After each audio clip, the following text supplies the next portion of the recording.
ছাদে যাচ্ছি কবুতরের জন্য ধান নিয়ে।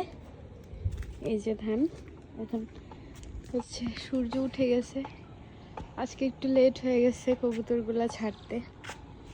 এই যে এখন আমি খাবারটা দিব কবুতর, ওখানে দিয়ে আমি ওদের ছেড়ে দিব। কবুতরের ঘরটা জাস্ট খুলে দিলে ওরা সবাই বের হয়ে চলে আসবে এক এক করে। এই যে সবগুলো একসাথে উড়ে গেছে।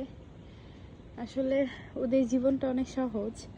ওদের খাবার যেরকম, এই যে আমরা সকাল হতে হতেই রেডি করে দিয়ে দেই, আর আমাদের জীবনটা খুবই কঠিন। আমি মনে করি মানুষের জন্মানো জীবনটা অনেক কঠিন, কারণ জীবনের তাগিদে আমাদের কাজ করতে হয়। এই যে আজকে শীত হলেও অনেক রোদ উঠে গেছে।